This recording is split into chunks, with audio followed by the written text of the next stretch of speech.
Both the Global Defense Initiative and the Brotherhood of Nod made use of a variety of advanced weaponry throughout the many conflicts that occurred after the arrival of Tiberium on Earth. This included flame weapons, sonics, particle beams, and lasers. By the time of the Third Tiberium War, GDI had developed railguns as powerful and destructive weapons in their arsenal, though the use of railguns on the battlefield occurred well before the Third Tiberium War. But first, how does a railgun work? It acts similarly to conventional ballistic weapons in that it is firing a round at a target. However, the actual operation of how the weapon is fired and the kinds of rounds that it uses are different. Instead of using an explosive accelerant, like black or smokeless powder, the railgun uses an electromagnetic current to accelerate a solid conductive round at high speeds. The design of the gun is simple. It has two rails of solid conductive metal, one positive and one negative. Between the rails is an armature, which can either be a solid piece of conductive metal or a sabot round. The last component is an external power source. To fire the weapon, an electrical current is generated from the power source. This current runs up the positive conductive rail, across the armature, and back down the negatively charged conductive rail connecting to said power source. This current creates a magnetic field that circulates around each rail. The magnetic field around the positive rail circulates counterclockwise, and the one around the negative rail circulates clockwise. This directs the net magnetic field between the rails vertically. This causes the projectile at the armature to experience a force called the Lorentz force. The Lorentz force is directed perpendicular to the magnetic field and the direction of the current flowing across the armature. This allows the projectile to be launched in the opposite direction of the power source. One can boost the power of this force either by making the rails longer or by increasing the electrical current, thereby creating a stronger magnetic field.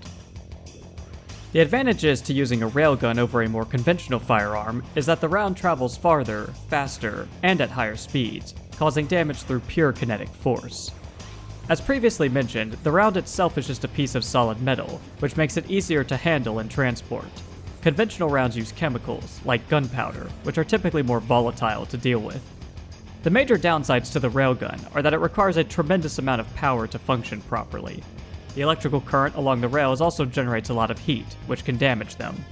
It also creates a repulsive force due to the currents running in the opposite direction. This force will try to push the rails further apart from each other, which can cause significant damage to them, if not outright break them. By the time of the Third Tiberium War, GDI had seemingly worked out most of these issues, given how prevalent the weapons were in their arsenal.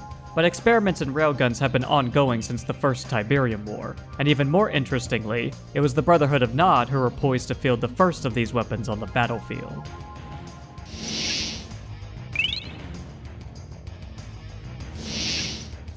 During the latter half of the First Tiberium War, GDI Commando Nick Havoc Parker was tasked with rescuing a group of GDI scientists who had been captured by the Brotherhood of Nod.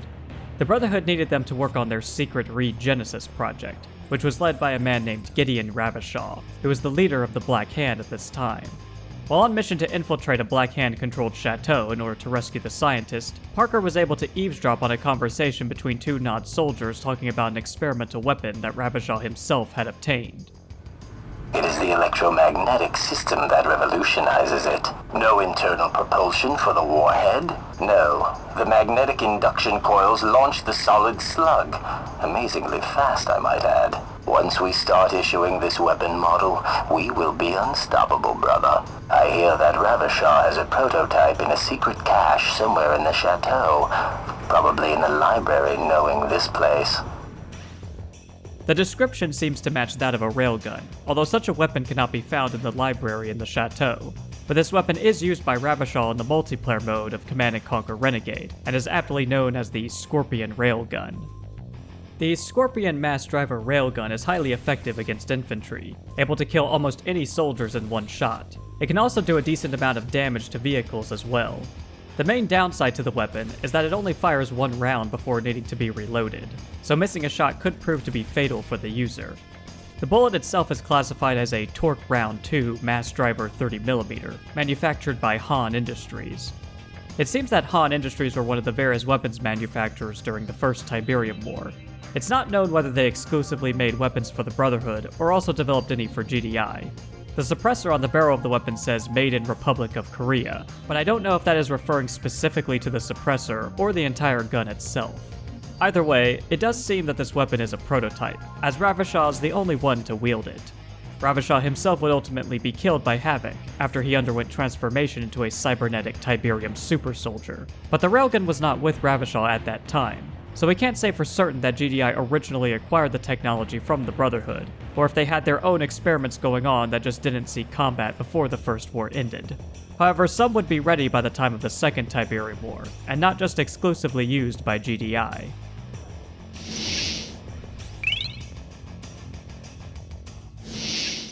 As many people know by now, the Global Defense Initiative fielded some highly advanced weapon systems during the Second War, the most common of which were large, heavily armored mechanical walkers. The smaller walkers, the Wolverines, were equipped with 2 miniguns, one on each arm. The larger Titan Mark Is were equipped with a 120mm cannon. GDI created an even larger mech walker prototype called the Mammoth Mark II. This giant behemoth was heavily armed, its main weapons being 2 dual railguns attached to each side of the vehicle's main body. Additionally, it was armed with anti-air rocket launchers on the back, and a cannon on the front of the walker under its chin. The railguns on it were devastating, able to take out infantry and vehicles in a single blast. The rounds can even pass through multiple infantry units in a row. The weapons were very effective against structures as well, reducing them to rubble in just a few blasts. They also leave behind a noticeable blue streak when fired. In-game, there is a short but noticeable delay between the railgun blasts of the walker, but during an in-game cutscene, the Mammoth is seen firing them with very little delay between shots. While the walker had its share of weaknesses, it proved just how devastating large railguns mounted on vehicles could be. But GDI also had a limited number of handheld railguns in their arsenal at this time, and they were given to specially trained mutant humans known as the Forgotten. During the Second Tiberium War and resulting Firestorm Crisis, the Forgotten temporarily aligned themselves with the Global Defense Initiative against the Brotherhood of Nod. In doing so, GDI got access to the most elite of their forces, these elites being known as the Ghost Stalkers. A single Ghost Stalker was just as, if not more effective than a commando from the First War. One of the major advantages to the Ghost Stalker, compared to a normal human, was his ability to survive out in the harsh Tiberium environment. In particular, his mutations allowed him to heal himself by simply taking shelter in a Tiberium field. As mentioned, GDI would equip the Ghost Stalker with a handheld railgun.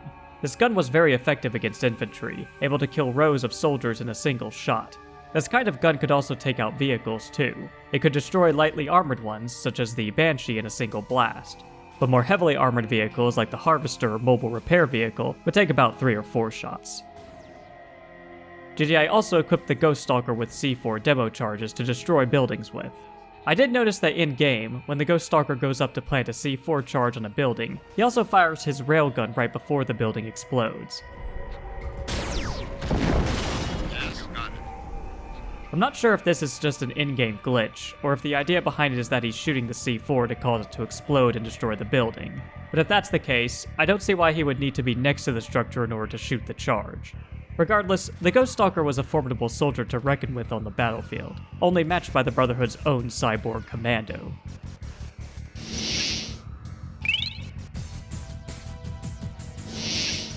Relations between the Forgotten and GDI began to be strained during the Firestorm Crisis, as mutants living with non-mutated humans began to violently clash with each other. Eventually, these clashes resulted in what came to be known as the Mutant Exodus, where all mutants exiled themselves to the Tiberium wastelands. This exodus occurred in the interim years between the Firestorm Crisis and Third Tiberium War. This meant that GDI no longer had access to the Ghost Stalkers as part of their military forces, and had to once again rely more on their own well-trained commandos. By this time, though, the organization had made considerable advancements in their railgun technology, allowing them to outfit more of their infantry and vehicles with such weapons.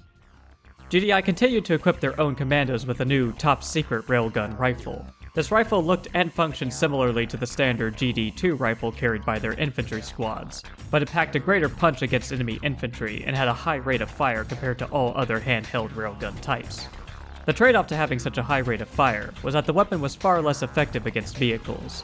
The exact details of how this type of railgun work are unknown, given its top-secret designation. The sniper in GDI sniper teams was equipped with a long-range railgun. This gun was also effective against enemy infantry, and had extended range compared to the fast-firing weapon of the commando. The trade-off was that it had a slow rate of fire, and was also ineffective against vehicles.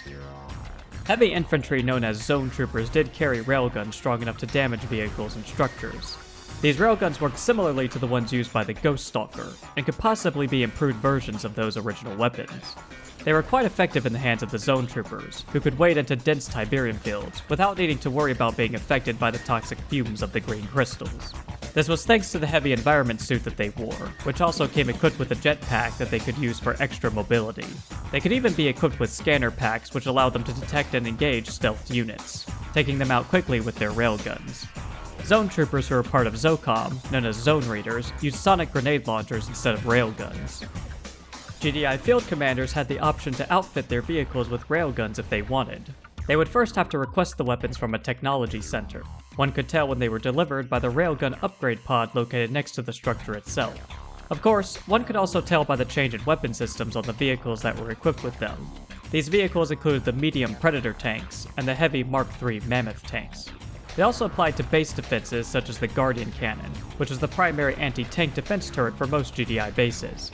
This included those Guardian Cannons that were used by the Rig, which was a vehicle that could deploy and establish a forward base on the front lines. This would allow the Rig to provide fire support and repairs to other nearby GDI vehicles.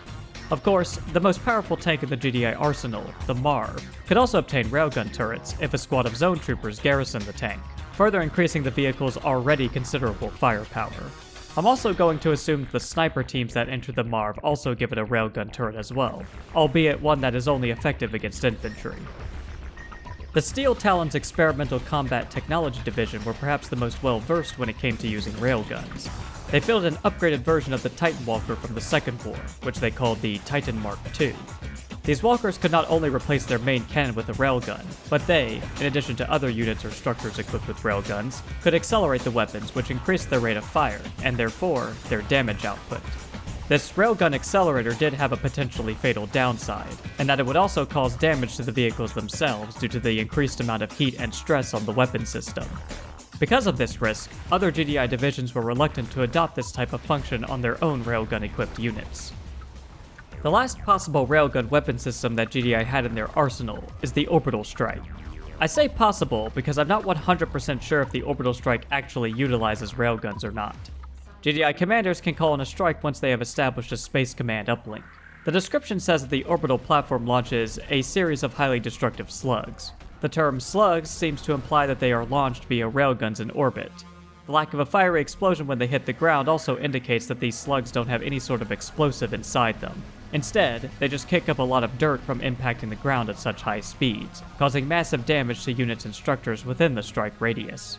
The target is first painted with a laser designator. A few moments later, 15 slugs impact the targeted location, destroying almost anything inside the target radius.